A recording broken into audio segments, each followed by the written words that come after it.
So you want aim like this. Or maybe you want movement like this.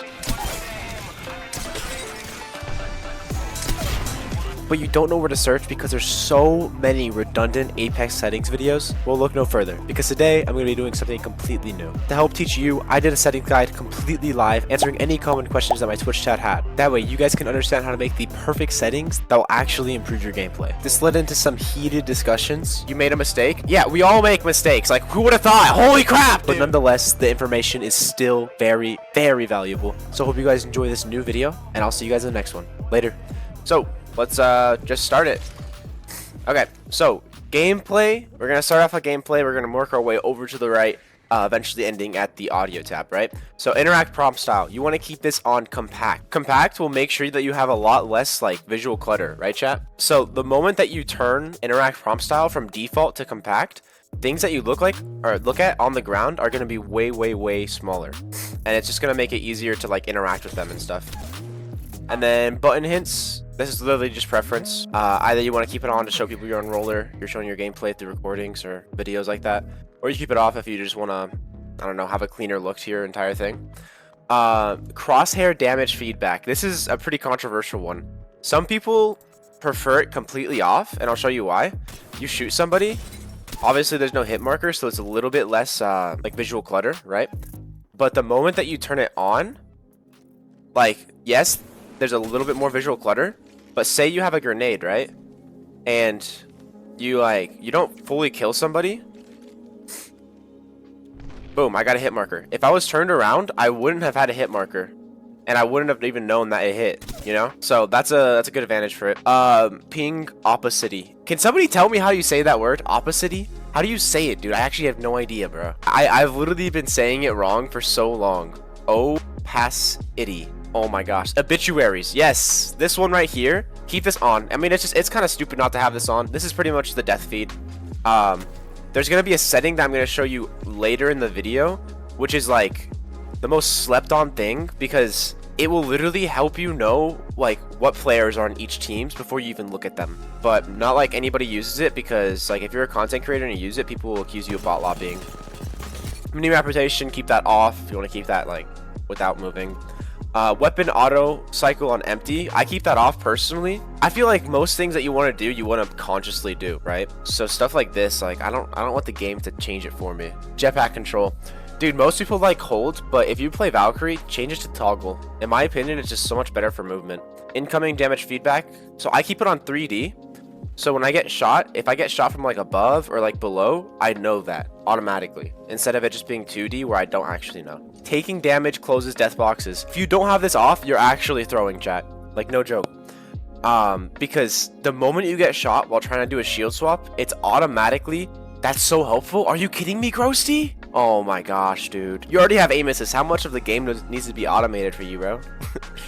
Off-screen portraits. The heck is even this? I don't even know. Hop up, pop up. So if you're newer to the game, hop up, pop up is definitely going to be like helpful. Performance display, keep that on. If you're ever going to lag, if you have horrible internet like me, just keep this on. Streamer mode, chat. Dude, if you have this on, every single name in the death feed is going to be the legend name instead of it being the actual like the name of the player. Reticle. I keep this on customized. My boy Moonlight actually put me on to 0-128-0. Low-key tough, dude. I'm not gonna lie. It's actually crazy good. But I mean, it's really all preference. You can just go through these tabs or just ADS in game. You know, you can always like look like this. What's the difference between light and dark reticle? I mean, both have their advantages, both have their disadvantages. You gotta find something that's in the middle, right? A dark reticle is gonna be better in light areas, and a light reticle is gonna be worse in dark areas. Laser sight, same exact thing. I go with pink because pink is low-key tough. But again, you guys can test this out for yourself. Just grab a gun with a laser sight. Does anybody actually like use the laser sight? I literally just equip it because it like improves hip fire. Does anybody actually like look at where the laser sight's gonna go? Like, why do we even customize the color? Yeah, so we're gonna move on to the next tab, which is controller layout. Does this still work if I have small hands? Even if you have small hands, like, you can still play claw. You guys know that, right? Like, I have like decently, like, look, my hands, I have a ruler because I was measuring myself the other day. My hands like aren't even that big, but I can still play claw. Look at this, dude. I can still play claw, even though my hands are only like 7 inches long. Isn't that crazy? So like, no matter how big your hands are, you can still play claw. Like, no joke. My left hand's a little bit smaller, but I can still play claw even with these small hands. So hand size doesn't matter, chat. It really doesn't.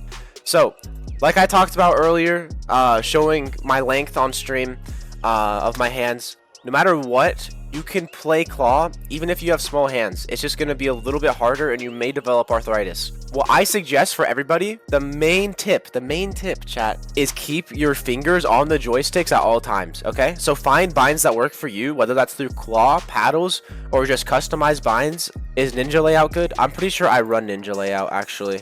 Ninja, jump on LB, crouch on... So those are like the 2 main movement techs, right? And you're keeping your fingers on the joysticks, so... Yeah, ninja with either paddles or... a tiny bit of claw will be perfect. You're doing this too fast? Do I have to slow down for you guys? Alright. Stick layout. Keep this on default. What kind of a freak plays southpaw? Who moves with their right stick? That is so weird! Should I use paddles? Paddles are really, really good. You can go down to Walmart and buy a controller for like 12 bucks that has paddles. That's what I used to run. Interact, reload. I use tap on both.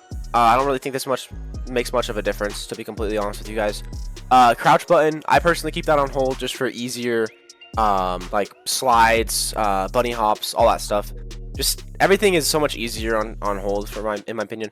But if you don't play claw and you want to play something that has a little bit more room for error, I would say turn on toggle.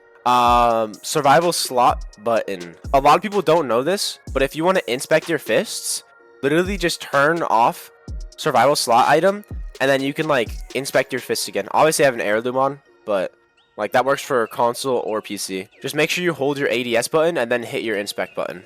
It's pretty simple. Trigger dead zones, keep this on none. Menu cruiser speed. If you want faster like shield swaps and stuff, turn this up, okay? Don't keep this on default. If you are a little bit like more hyper, you know, you can't really like make those micro adjustments very like accurately, then maybe keep this lower, right? What does trigger dead zone do? So pretty much it's like exactly what it sounds like, you idiot. All trigger dead zone is a dead zone for your trigger. How hard is that to understand? No, I'm just playing. Good question. The higher it is, the lower you have to pull down on your joystick or on your trigger for it to actually register, right? So if you want like a faster trigger finger, then keep this on none. But if your roller sucks and like you keep on accidentally shooting it, like when it's not intended, just like turn it up a bit. You know what I mean? Movement dead zone. I wish Apex would give you an ability to put this on none, but small is the best we can get. Miz, ask question. Also, Miz, when we ask questions, those are stupid questions. You're right. You're right. You know what? Somebody give me a question and I won't make fun of them. Right now. Is incest morally wrong? Okay, let's talk about it. Adam and Eve. If you guys have any questions about the survival slot button, you can still activate like evac towers. You just have to go into your just like that. So it's a little bit like worse. You're kind of like putting yourself at a disadvantage, but you're also going to be able to like inspect your fist, which is actually pretty cool in my opinion. Takes a lot of time. Not if you listen to what I said earlier about menu cruiser speed. It shouldn't take much time at all. Should I use vibration? If you're a freak, yes. If you're a normal person, then no. Vibration, in my opinion, is just for like new people who want to get like that I feel like I'm in the game like type experience. You know what I mean? Inverted look off, vibration, we already talked about that. So now this is like the big thing right here. I'm currently adjusting advanced look controls. In my opinion, this is just superior. This is just superior. Dead zone, get this to as low as you're comfortable with. The higher your dead zone, the less responsive your stick is. Watch this, ready? I maxed it out to 50. I didn't even know it can go up to 50. Look at that. Oh my gosh, bro. That's like so... I don't even know if I can get a kill like this. It's just so bad. Holy crap, man. But the moment you bring it down to like even like 5, you're gonna automatically notice a difference.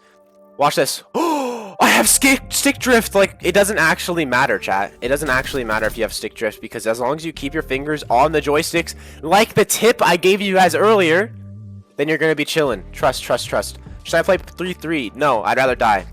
I'm outer threshold. So I switched to a higher outer threshold purely because of the PlayStation controller having like a larger and like stronger tension. So I put this up to 4, where I usually kept it on default, or just 1. What does that even do? It just gives you a little bit more speed. Response curve, linear in my opinion is just so much better for movement. However, you do get more aim assist on stuff like classic, so just play around with your response curve. But for me personally, I'm gonna keep it on 0. My outer and dead zones, when it's turned down, it feels unplayable. Yeah, you just gotta find that like sweet spot. Honestly, that's literally all it's about. For optics, this is really just where I like to customize stuff like my snipers and stuff like that. So so 6 time, 8 time, and 10 time all at 1.4.